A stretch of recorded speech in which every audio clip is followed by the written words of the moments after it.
Hi there, this is your friend Anna, and the question that I've been getting the most from all of my friends is, what are we wearing? This age-old question isn't just about choosing an outfit, it's about choosing how we present ourselves to the world. I created the I Want Her Shoes podcast to dive deep into what it means to dress with intention, whether you're heading to a council meeting or just having a casual day out with your family. Join the conversation as we explore the power of personal style and the decisions that shape our public personas. Put on your favorite pair of shoes and step into my closet.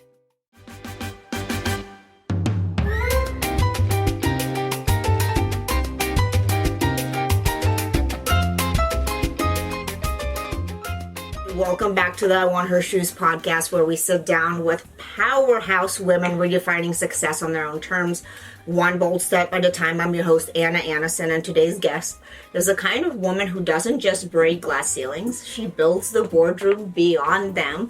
Please welcome Angela Solk, Managing Director at Alvarez & Marsal, brand builder, growth strategist, startup whisperer, and global media powerhouse.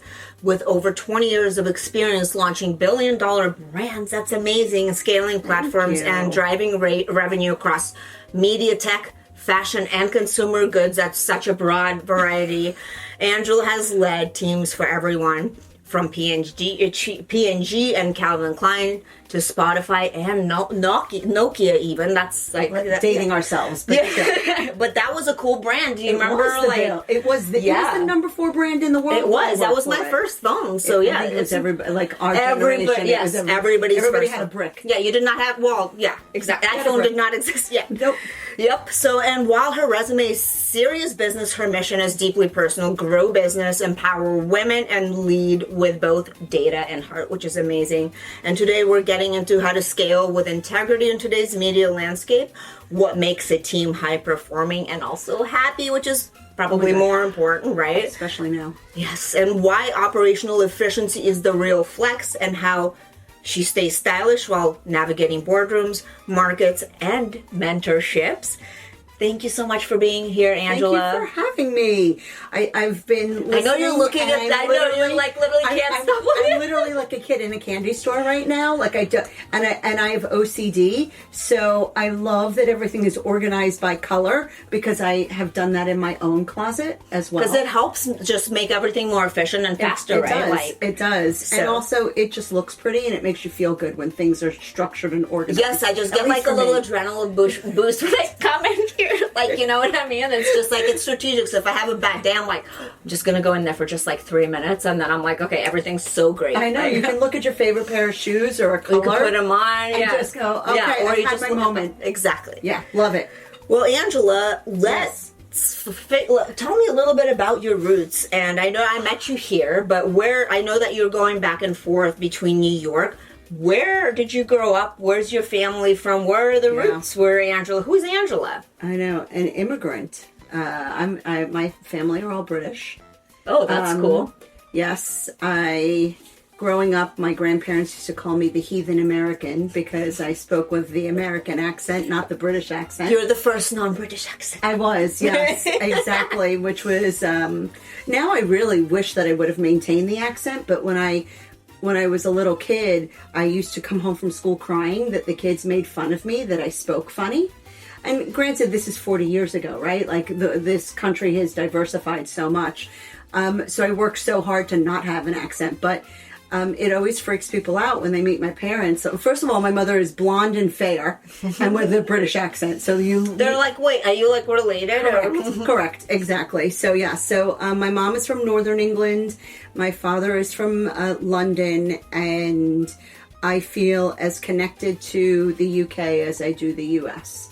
And that's awesome. For many, many years, while my grandparents were still alive, every 4 to 6 weeks I was in England. Wow, that is so beautiful. I was dedicated to spending time with those grandparents. That's not that far, though, from the East Coast, right? I was also lucky enough global jobs that allowed me to be there, so I would just go and see my grandparents all the time. That's awesome. Thank you. And how did you end up in Miami? Oh, God, right? Miami. So, I was traveling a ton for work, and as anybody who lives in New York knows, New York is not the place you go to relax. No, and not right? And so one day I decided I was going to rent a furnished apartment in Miami because I had a ton of friends that were starting to come down south and like, come, it's a better lifestyle. So I rented an apartment down here to see if I liked it. And that was just over 10 years ago. And here we are. Here we are. Still here. And my husband, I met him pretty much as soon as I moved down here. That's awesome. How did you meet him? Gay besties set me up on Tinder and swiped on him. I love that. Cheers to them. Cheers to them. They're not together anymore, but we are. Yes. Hey, I met mine on Bumble. So I think, again, this was almost 9 years ago. I think it's different now a little bit. It is. Yeah. It is. But I say all the time, I'm a Tinder success story, and he's the only person I ever dated off the app. Hey, you just need that one guy. You totally do. So, hey, if you think it's too late, it's never too late or too early. Exactly. And you know what? You should always ask friends to help you push you forward. Oh my God, I did that with my friend Rebecca, and she met her husband on there as well because I made her make a profile. Yes, they view you better than you view yourself. Yes. That's why writing a resume is so hard. Yeah. And talking about myself is so hard, but yet I can do it for other people so easily. So anyway. Well, you've led teams that have launched billion-dollar brands across P&G, tech, streaming. What's been your proudest I did that moment so far? I mean, I'm sure there's many of them, maybe the top 3 or something. I know it's probably not going to be one. So it was really interesting when you sent the questions. I really struggled with this question. And I think part of the real struggle with the question was that I never think about my career like that or those moments of things. But I think I'm going to answer the question slightly differently because I don't have one aha moment. What I have is a totally non-linear career path that every time I made a pivot, I said, wow, I set my mind out, I said I was going to do it, and then I did it. And so for me, it's not one moment, it's all those moments where somebody says to you, well, you don't have that experience, you can't do that, and you prove them wrong. Exactly. And I love that. That is such an amazing, badass answer. I love that, Angela. And you often speak about finding white space for growth. Can you explain what that means and how women, founders, or marketers can learn to spot that? So, it's, you get a lot of people that always say to you, what's your superpower on things? And one of the things that I have been really great at is being able to see pieces of things that others can't put together and figure out how they can be put together or why they should be put together. That's so cool. And what's interesting is I wanted to be a sociology major originally. Well, I could see that though with what you're saying. Yeah, because that's literally what kind of that is. Yeah, right? But my parents were like, we're not paying for a sociology degree. What are you going to do with that? But ultimately, sociology is the study of people and behaviors. And I'm always obsessed with people and behavior and data that shows what they do. And so examples of things like that are my very first job out of college working for Klein Cosmetics, of which, by the way, it was a permanent 4-day work week, and I thought that was the norm. I've since learned that's awesome that they had that. I know. Awesome. I know. I've also since learned that is so not the case, and I probably should have appreciated that more. But it's things like listening to a woman in a focus group, and for those of you that don't know what focus groups are, it's you eat M&Ms behind a mirror and you listen to consumers. R&D stuff. Yes, exactly, right? And I'll listen to a woman saying, I spray my boyfriend's cologne on my clothes, so when I'm not with him, I smell like him. And me saying to the head of marketing, why don't we create a unisex fragrance that actually allows that? $1 billion brand of CK1. And then CKB. Amazing. So it's weird things like that sometimes people would gloss over, that I just think about it differently and then think about outside of the box, basically. Is that something that is going to meet a consumer need and something that can scale and that you can make a boatload of money off of? Love that. That's another superpower that you. I mean, that is such a. I mean, but that's how I unique think about white space, yeah. right? Yeah. Like I say all the time, I absolutely. Do you think there's still white space left? I do. Yeah, I do. Yeah. I do. Even with AI and everything. Oh, well, I think the issue with AI, as somebody who uses it every day in their life, but the thing is, AI is only as good as what you're putting into the model, yeah, exactly. and the data, right? Yeah. And sometimes also, I think AI starts to generate a lot of more of a group think than an individual think. Absolutely, yeah. And so if that's the case, then how are you going to get to white space with AI? I don't know that you are. Or not, right? So I think it's what AI is taking what a human can think of and then helping to evolve it. But I don't know that AI is going to give us the kind of innovation that we have seen over the last 20 years. I don't know. Maybe I'll be proven wrong, and I do think eventually we'll get there. But I do. It'll take a while. I think it's more about efficiency in the beginning. Exactly. Really, right? Exactly. Yeah. So that's how I think about it. Yeah, agreed. And you've been on all sides of the media business, agency, platform, brand, sales, and strategy, which is amazing. Yeah. What's something you know now that you wish you knew like early in your career? Is there anything, or is it kind of just like you have to learn it with experience? Because I feel like for me, like I wouldn't have. Like I kind of had to be on all parts of my career to get to where I am because that was part of my like learning experience, you know, and growth. So, I totally agree with you that you have to kind of go through the motions and learn it. But I think there's things that if I was growing up through my career now, there's things that I would do differently, but not because I could have done it differently when you and I came up through our careers, because the things like you didn't have like things like Chief and Girls Inc. and all of these other like women's movement groups, and you didn't have that kind of support and enablement that so many of us have now literally nothing. You had to go and like talk to people and like right, and the majority just ask them to be like to help you, and a lot of people said no. I mean, do you know how many no's I got from women? Actually, men were much more helpful. I agree with you. You know, and it's sad, but that was the case. I think now it's definitely different. But before it was really tough. So what I would say is that the two things that I think about now is that nobody can chart your career for you. Mm-hmm. And if you don't ask, you don't get. And a lot of times I used to think that my work would speak for itself and then that would yield the recognition or the promotion. And I realized, wait a second. Harder. Exactly. You're just working harder. And ultimately, by the way, you're like, well, wait, why did that person get that promotion and not me? And it's like, well, they asked for it. So those are the things that I say now is always be comfortable asking, because the worst that happens is the answer is no. No, exactly. And also, realize that you are the one that controls your career. And if you think that it's a boss or HR or a mentor, it's not. That's a great advice and a great answer. For sure, that's true.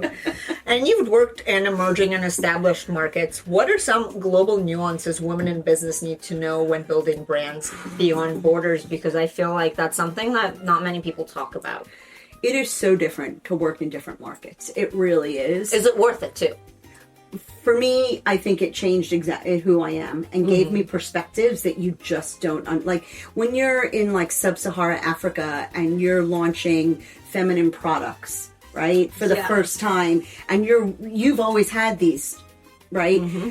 It really grounds you. Well, not always. In Russia, they came. Well, they weren't there always. I remember they came in like the late 80s or something like that. Yeah. Yes. So you understand a little bit more than somebody who probably came up through America. You always kind of, you never were without a tampon. Exactly, right?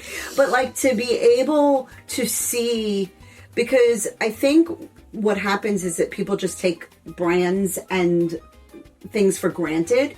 So to be able to see the benefit of what you're bringing to a market is so unbelievably humbling and rewarding at the same time. It makes you think twice about what you have, and it gives you a level of gratitude.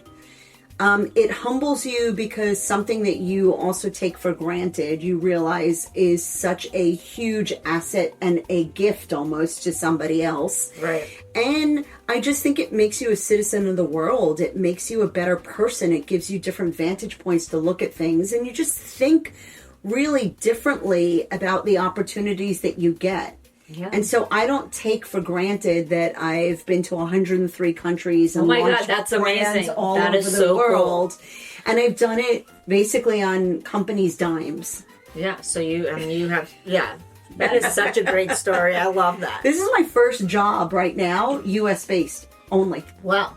Every other job I've had has been a global job. But that's such an amazing journey, though. It has been. It has cool. been. Yes. Yeah. And you're a mentor with Until They're 9 and a chair of Girls Inc. Miami. Why is mentorship so essential to you? And what's one piece of advice that you could share about people that are looking for mentors or want to be mentors? Yeah. So it's important to me because, and I think we touched on it really quickly, that like we got a lot of no's. And we also didn't get a lot of help or tools. Exactly. Yeah. Right? So if you're not getting those when you come up through your career, yet you craved them, then you have to be the person who goes and creates them for 1,000%. others. Right? Yep. So I feel like I've done a lot of creating it for others. And so that's why things like Until There Are 9, which to me is even more important now. Tell us a little bit about that organization. So Until There Are 9 is an organization that is literally until there are 9 females sitting on the Supreme Court. This organization will be, but it's about helping women through their career, helping you to understand what you should be negotiating, what kind of salary you should be thinking about, what kind of job opportunities. So it's more for people that have been in your career for a little while and really need to understand how to get to that next step or what to ask for. And I've met some amazing women through this, such that I like they're my friends now as well. That. Yeah. But it's not only women that do that, right? Because I do think also that anything that is 100% exclusionary. Yeah, we need diversity. That's what it is, right? You need diversity, and you also thinking need and friends. algorithms. You need allies. Yes, everywhere. Yeah, because again, I think for both of us, when we first started our careers, your allies were men. Yeah, because there just weren't enough women there, and the ones that were, they fought so hard for their space that they thought like we're gonna take them. Correct. Right? Like so, they saw you more as a threat than an ally. Yeah. Right back in the day. So that's why when a couple of former coworkers asked me about, being a mentor, I was like, absolutely, I'll happily volunteer my time. And then with Girls Inc., it was slightly different, actually. I met the founder, who is she's so wonderful. She's amazing. She's absolutely amazing. She's a powerhouse. And when I met her, my company does, we call it SLC, Support Local Change. So we do pro bono projects. Cool. Amazing. So that kind of fits like perfectly. Yeah. So I worked on this pro bono project for her. And at the end, she was like, would you consider joining? So I said, I would love to.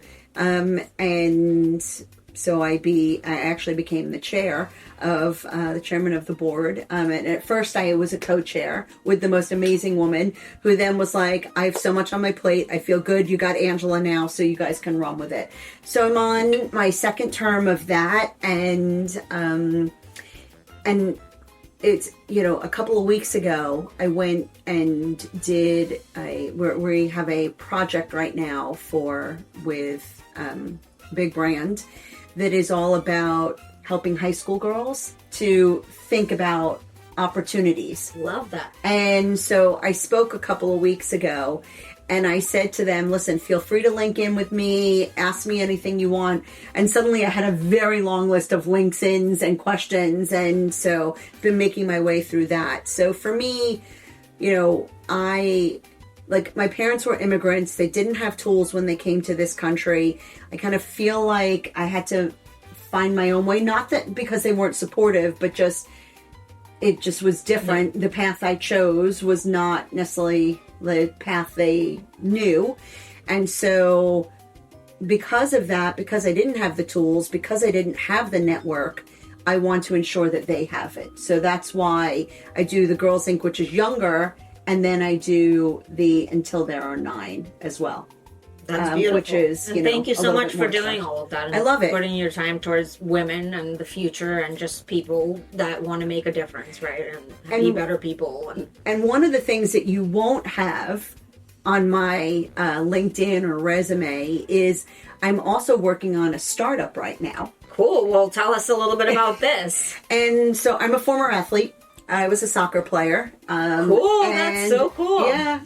I know. I wish I could still do it now. Well, athletes make great founders. Hands down. So I hear that all actually have heard it over and over again on the podcast. Because you have a discipline and a rigor and a team player on all things, right? Yeah. And the thing about when you play sports at a competitive level is what makes you successful is the ability to do the mundane over and over again successfully and not get burned out by doing it, which is a lot of like a skill set that you have to translate to business. So right now I'm working on a startup. It's called SYI, Sports Youth and Innovation. Cool. And it is, we're in an MVP product out of India. And the goal is to create a global platform that democratizes how youth that play sports can actually find paths in sports or find other opportunities in sports to make them the best person they can be both on and off the field.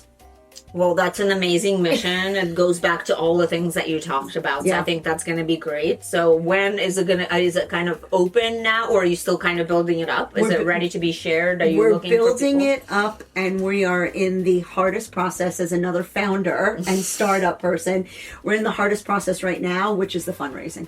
Yeah, well, let us know. We're happy to share this. So, that sounds like an amazing mission behind this. Yeah, so congratulations. It is. That's awesome. It also makes it easier when you have passion for what you're doing. Yes, I know all about that. Right? So. As we sit in this amazing closet of what you're doing, I'm like, yes. It really makes things easier and like it comes out. And I think that's when people really like see, it's like you want to give back, right? Like and do and, make a change. And, totally. And the other thing is, and that's when it doesn't feel like work anymore. Yeah. Then it just feels like you can do it forever. Yeah, exactly. To do it. Exactly. I love it. Yeah. Well, let's talk a little bit about leadership. How did you create environments where teams feel both stretched and also supported, which is, it's like it's a hard one, especially. It is a hard one. I agree with you on that. I don't know about you through your career, but I've learned more from the bad leaders that I worked for than the good leaders that I've worked for. And that's not to insult the people that have been great leaders, but it's more to learn exactly what you don't want. I can see that, for sure, now that I think about that. And especially somebody who's always obsessed with observing behaviors. Mm-hmm. Yes, sociology. Major. Right? I know. What I wanted. Wannabe, I know. Marketing and consumer studies. But you learned everything already. I mean, you probably learned so much from what you would have learned by your experience, And absolutely. Actually, the R&D is so much. That's how you learn about people. Totally. Right? Yeah. Yep. So, so my learning came more from observing the things that I never wanted to be, and the type of behaviors I never wanted to emulate, and also realizing that understanding people as humans. And how important it is to understand who they are at work and who they are out of work. And that doesn't mean I need to be a part of your life. I don't mean that at all. But understanding, are you a new mom? Do you have an elderly parent?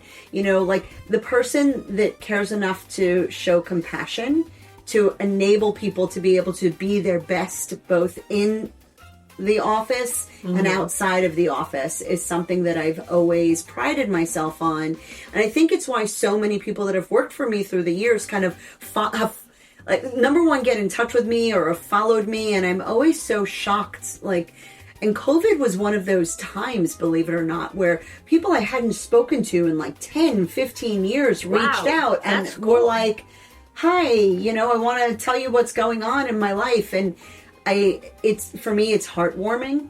And I also think that what also, and this has been a very conscious choice for me, and probably why it took me so long to come on, is I've never wanted to be the one in the spotlight. I've always wanted to be the one behind the scenes, enabling the people that work for me to be in the spotlight. I've never needed my recognition didn't need to necessarily come from others as much as it came from seeing those that I have enabled to be successful and have what they needed. That's so beautiful, but you also deserve the spotlight, Angela. So I'm really glad to have you on here because you've given so many others opportunities. So you deserve to talk about your startup and and just share the amazing journey that you had. I had no idea you played soccer. That's so cool. And that you were actually British. I have weird food habits that would show it. Well, now let's talk about your personal style because it's really part executive edge, part modern polish, and I noticed that when I first met you. What role does fashion play in how you show up as a leader? Yeah. So it's an ongoing joke now at this point. What shoes is Angela going to show up in? And love it. That's how we connected to you. It is totally. I know. I mean, I love your bags too, but bags have never really been my thing. Like, if I love it, I'll spend the money on it. Me too. But I'll spend more on the I never ask on shoes. I'm just like, yes, I love it. I'm in. Away we go. So pre-COVID, I was a total heels girl. I know. I remember you saying that. I mean, when you asked me to bring some shoes, I so wanted to bring. I have a pair of original Alexander McQueen's that he designed that I'm going to put into a shadow box, but they're in storage right now. And at one point, I wore them because he was alive. But then when he passed away, unfortunately, very sad. I savored those. And now I see them and I'm just like, oh my God, those are the best shoes ever. But COVID came and then I was like, I can't. The thought of going back into heels, I couldn't. And then obviously I had the foot issue and surgery. So now I have the most insane sneaker collection. I can't wait to see. And so when you said bring some, my husband was like, what are you doing? Why are you packing up all your shoes? I'm like, because I can't decide because seeing the plethora of them are kind of gives you a little bit. But my actual fashion sense is quite boring. I'm very just standard. Like, I'm a New Yorker. I'm black. I like a lot of black. But my shoes will always have the bling. I love that. Hey, I think another shoe girl, I respect that. I think that's completely fine and amazing.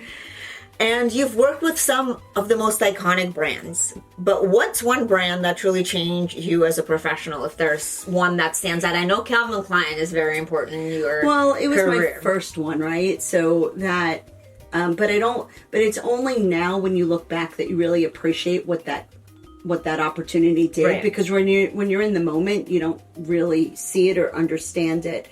I would have to say that P&G, working on P&G for 10 years of my life, it globally allowed me to see the world. It allowed me to create new products and redefine categories like white strips, like Swiffer, like That's Febreze, so cool. right? So your television was going to share the same lines with, your mobile phone, and your house was going to have one connection in, and everybody was like, really? And so here we are. So I feel like I was ahead of my time, but I truly believed in that. I think there was a couple of times that I've had And now these they want to go back to the landline. Because, they think it's kind of like... Retro? Retro, yes, exactly. Yeah. So there's been multiple times throughout my career that that what I've got to work on and launch and be a part of have been instrumental in defining who I am. That's amazing. That's a great answer. And again, I love your journey. It's so cool. Non-linear, to say the least. And those are the best ones, aren't they? They are the best ones, but I also think they're harder on some level. Harder. Yeah. I feel like harder, but more rewarding. For sure. Totally, because you're always proving to yourself that you can do that pivot. Yes. And proving people wrong that are like, oh, no. You can't. I know. Exactly. Yeah. How are you going to monetize that podcast?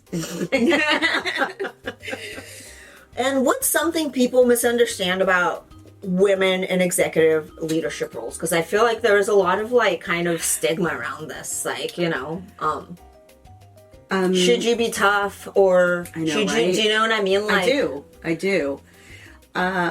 So it's a really good, but it's also a hard question. So people tell me that I'm slightly misunderstood, because I don't come across as the friendliest at first. But when you know me, I'm super outgoing and I'm comfortable. And that's because I'm not really an extrovert. I'm really an introvert that comes out when she's comfortable. So people have always told me like that you're standoffish, or you come across as like I can be like non-friendly or bitchy, and I'm like, oh, okay. And then they get to know me and they're like, you're the exact opposite, and you're like one of the first phone calls I would make. And I'm like, I don't know how to change that. So what I would say is, I don't think there's one thing. I think it's about staying true to yourself and being authentic, and then being able, and defend is not necessarily the right word, but being able to stand by who you are, and learn to be comfortable in your own skin. Exactly. Because if you get to that point, regardless of how you do it, you're going to be a leader that is going to inspire others. So that's why I don't think there's one path. Yeah. No, a great answer, and I agree with you. Yeah. 1,000%. And you're known for bringing data, empathy to the table. That's such a super, you know, you're like a unicorn, Angela. How do you balance left brain logic with right brain creativity when solving like really big challenges, especially at like big organizations that you've worked in? Well, and like different countries all over the globe. Yeah. Well, I think I do that a lot now that I'm in management consulting. Because management consulting is very grounded and very like structured. Like, this is what the client has asked for, and this is what you need to deliver, right? Mm-hmm. And then I'll always say, but can we add an additional slide with all the fun stuff that I thought of in all of this? Just hide it, right? And so I think that you always have to lead with what you're being asked to do. And then you have to be comfortable being able to say, well, you asked for this. However, I've uncovered X, Y, and Z. So yeah, here are some other options for exactly. So I'm always about options. There's never really one answer. I always feel like there's multiple ways, but I think that's the marketing side of me that's now the management consultant. Hey, it's all marketing. Essentially, it's all about understanding you're the person that you're selling to or you're giving a service for. Exactly. No problem. Yeah. So. Yeah. Well, now oh my God, I'm so excited. Let's get these shoes up here and let's take a look at these, and you're going to tell me the stories behind them. Oh my God. Right? So so the ones that I'm wearing. Stand over here so we're in the shot. So, just bring them over here. Okay. Yeah. So but the ones that I'm wearing now, my Swarovski Alexandra McQueen Swarovski crystal. Yeah. These were my very first, I'm going to spend the most ridiculous amount of money on a pair of shoes. Those are just fucking amazing. Love everything about them, right? So, I know, I feel like, by the way, like some of my shoes, they would like fit into this collection, right? For sure. Like, oh my God, another I feel like you have an Alexandra McQueen collection. So you know what's interesting? When I first started buying expensive shoes, they were like Jimmy Choos and Louboutins. And as I've gotten older, I've realized they're not maybe the most comfortable ones. No, exactly. Yeah. I don't love either of those as much as I love some of my other ones. So, like I said, like everything's kind of boring on my clothing side. But then, these are Gucci, silver Gucci ones. Oh my God, these are so cute. I love these. Oh my gosh. I mean, to the point where like the women in Gucci Garden in Florence like text me when they have things and say, "Do you need anything?"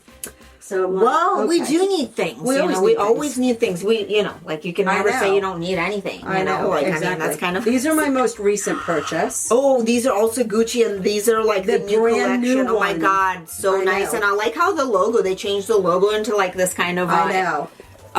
This is kind of new. It's never been like this, right? This is a they're new. Yeah, yeah. They're new. Another McQueen. Oh my gosh, how ombre. many versions? Like, so these are another versions of the one, and the ones Angela's wearing. They're like the stud, but the green. But these are oh my god! ombre and amazing. What size are you? Really little. Oh my 35. God. Yes. I know. So you can always find shoes because No, it's the hardest really thing. is Yeah, it? the Oh my gosh! majority- Because do they not make 35s? Right, I'm like or these are they'll- like so small. Like for Gucci, they'll like get one into the store and then they have to order Like them call for you me. and be like- yeah, exactly.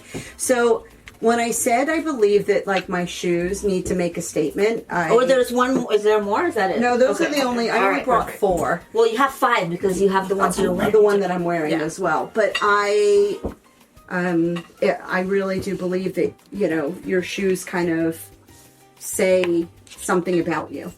So Yeah. Well, this says how amazing of a unicorn and creative person that you are, Angela. this is, I like really loud, obnoxious shoes. And it's like a flair part of it though, right? Like I could never wear a whole out. I would Well, I mean, nobody could. I mean, but I'm sure there's people that do, right? yeah. But I it's don't like have your that kind little of confidence. Yeah, this is. But I mean, it's just not you. No. You know, you are just the little tiny piece of the outfit that's like this bling. You know what I mean? And I'm exactly. Yeah. So beautiful. I mean, you're going to ask the question: shoes or like heels or sneakers? Well, it's very obvious where my answer is on that right now. Well, but you were heels before. So, I was. You know. Oh my God, I have like the 4, 5, 6 inch heels. And they're all 35, so They're all 35. I know. I'm sorry. Do you ever put them on, or I do, and then I walk around in them in my house and go, "Oh my God!" The fact that I used to wear these for 8 to 10 hours a day. Yeah, I don't. Yeah, I mean, I don't wear. I mean, I usually don't wear like anything taller than this for like that long anymore. Because before I could do like really high. But now I don't even. I mean, I love these OGs. Yes, those are. But these are comfortable though. You can do. Yes, because the heel isn't ridiculous on them. No, and it's versus just, like the Louboutins from back in the day that had the platform like those. and those. Yeah. I know. I have those them are not comfortable. They like really like even if you try to stretch them, like everything. They're just so tried beautiful. all of that. I know. That was the problem. Is I got lured by the beauty, and then But then realized you're like practicality. You're just going to put them on the shelf. and Exactly. stuff. Have you tried his new shoes with like the? Like I heard that they put like some sneaker stuff in there. And I've heard they're much more comfortable. So we'll see. We'll see. We're and gonna I do go have try. sneaks. Yeah. I do have a pair of the sneaks, which What do you is think Sarah about those? I just Blakely's. don't like the design of it. I don't love the design of it, but I will say if the thing is they look good with certain things, like never a dress. No, it's like more of a sporty look. Right? So Yeah, like with if you're pair of doing a startup pitch, jeans it's totally fine. Exactly. Yeah. But the funny thing is that, like, you know, like I said, I work for a management consulting firm, and I'm going to deviate for a second, but you'll appreciate the story. So the day before I'm starting the job, I get a phone call from them saying, "Hey, we're going to take your headshots tomorrow. We need you to be in a nice conservative suit, you know." And I call my husband. I'm in New York already. I'm in the apartment in New York, and I don't have any of that. Call my husband. I'm like, "Oh my God, what am I going to do? I have to go buy something because I don't have anything to go take headshots with." So I go to Zodig. Right? And from the front, it's a very conservative, you know, nice blazer over a white shirt. We're good to go. So they take the headshots. We're good to go. And I start to walk away. And the back of it is the crystal skull. All down the back of it. I love it. Yes. And so he's like, whoa, wait a second. He goes, what is that? I go, "This is who you asked me to be." And then I turned around and I said, "But this is who I am." And he was like, "I love that." And thank you for loving that as well. And so, you know, I've been there now for just over 2 years, and I feel like I have single-handedly changed the culture of what people wear to the office. Good for you. Congratulations. And somebody said to me, they were like, "You're going in to meet with the CEO in sneakers?" I go, "Absolutely." Yes. I said, "Why should I change who I am?" Yeah, you should not. And when I walked in, he was like the kicks. And I was like, "See? Exactly. We've now had a conversation, and he's going to remember I'm the person that walked in with flashy kicks." Yes. So take a note of that, ladies. Right? Do something different. Do something different and be true to yourself. Yeah, maybe it's sneakers, lipstick, whatever, nail polish. Yeah. Maybe it's even your hair or it's clothing, right? Yeah. Maybe it's a power, whatever it is, a jacket. Whatever it is. Yeah. Exactly. So yeah. do it. Don't, Yeah. put it on. All right, let's do a quick round of this or that. Okay. Data dashboards or whiteboard sprints? I can't live down the middle, right? You can say both. I know. I feel like both, but for very different reasons. Well, that's okay. Yeah. Spotify playlists or NPR podcast? I'm a music girl through and through. Love it. Power seat or statement code? Absolutely a statement. Yes, of course. Here it is right here. Scaling startups or reshaping Fortune 500s or both? I know. They provide different rewards. So 1000%. I'd probably go with scaling startups because it's grittier and you can have your hand in multiple areas versus the Fortune 100 or 50 or whatever it is. Yep, agreed. Global deal or local impact? Or both. You're doing both. I know. I think the hardest thing is to be a global brand and be locally relevant. So I would say that they're both equally important. Love that. Keynote stage or behind the scenes strategy? Behind the scenes. Yeah. I know. I've done the keynotes. I've done the speaking. I've done it at CES. I've done it at Cannes. I've done it at Mexico. I've done it all over. And it's fine. I don't mind doing it. But I would rather see the folks that have worked for me see that it's almost like the motherly instinct of the female that you're just like, yay. I love that. I'm a behind the scenes girl. Love it. Espresso martini or green juice? Well, so if you had said dirty martini, I would have said hands down dirty martini. Okay. Well, that's your drink? It is with blue cheese stuffed olives. Oh my God. Love it. Yeah, and an extra blue cheese stuffed olives. Yeah, I love blue cheese. I just don't do any caffeine or coffee drinks. I've made it this far in my life not without caffeine, so why start now? Hey, good for you, for real. And don't start. Exactly. Yeah. Well, Angela, thank you so much for bringing your wisdom, wit, and wonderful energy to the I Want Her Shoes community. From launching billion-dollar brands to mentoring the next generation, you show us that real power isn't loud. It's strategic soul food and unapologetically smart like you. And to everybody listening, whether you're pitching to investors, restructuring your team, or just trying to get through Monday in heels, may this episode remind you your strategy is your style. And you don't have to choose between vision and voice, revenue and realness, growth and grace. You can have everything. I love that. And this was so much fun. Thank you so much. Thank you. Mwah. I'm so...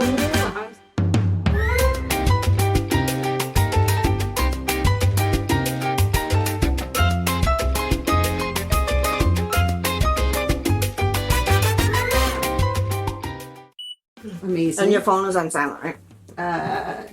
It's always on silent, but it might vibrate. So let me So just put it on, not airplane mode, but what do you call it? Work focus. Because we're going to focus together. We're going to focus together. Yes. Okay. Yes. I do not like when people have things that I like. Yes. And I actually don't like that either. So I try to buy stuff that people don't have. Or a lot of people won't wear stuff that I wear. Like the shoes I'm wearing now, who's going to, not many people will be bold enough to buy Bottega in this color. Why not? Because that's so bright, but that's me. Yeah. That's the whole point of it. Yeah. So I'm like, okay. I could see you walking into the CEO's office with those, or the investor boardroom, and you're going to be such a rock star. I would totally wear these. Yes. They're actually quite comfortable for you. Yeah, they're a good heel. Yeah, they're not. Yeah, I actually ran around Coachella with them.